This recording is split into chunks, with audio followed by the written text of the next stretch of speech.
A bobble is a bump in your knitting that's a decorative item that's made in one stitch, and you're going to knit a bunch of stitches into that one stitch. So when you look in your chart, when we're working from a chart, you'll see that it says work so many stitches, and then there'll be a big black dot usually in the chart, and that's where you make the bobble. And so let's pretend we've worked up to a big black dot in our chart and it says make bobble. I like big bobbles, so in my patterns I've got bobbles where you make 5 stitches out of 1.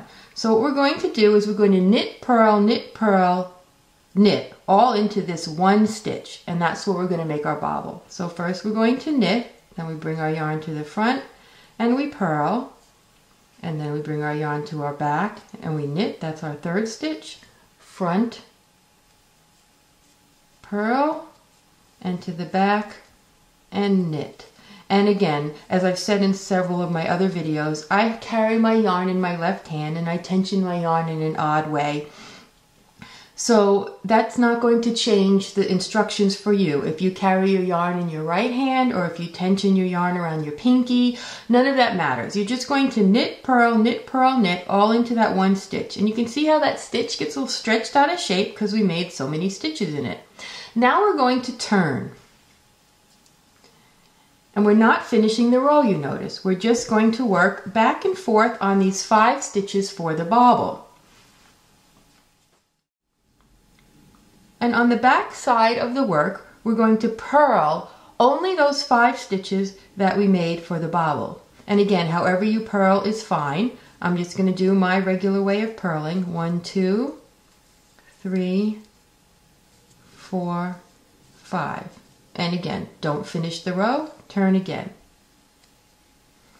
Now we're going to knit 5. 1, 2, 3, 4, 5.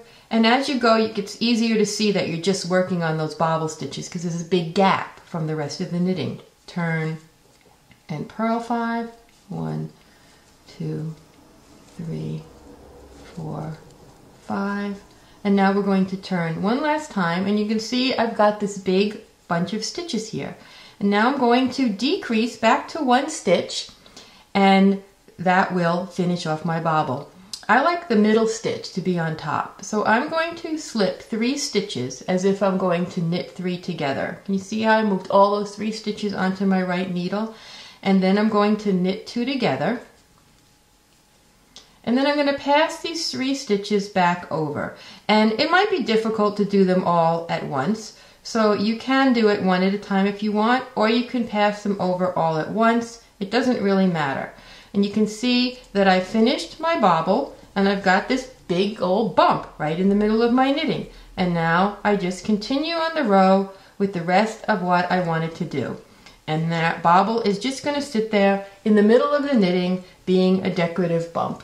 And again, I said some people don't really like these. If you don't like bobbles, when you get to the point where there's a bobble in the knitting, you can work a regular knit stitch or maybe 1 purl stitch, which will just make a little tiny bump, and then you don't have this big giant element. But I really like the texture of these, especially in certain projects, and they're combined with cables, or I use them in one of my shawls. That's a Colorado blue spruce shawl to look like a pine cone, and then I made little ears for my felted mice this way. So sometimes you want to make a big bobble even if it's not your favorite element all the time. So now you know how to do that.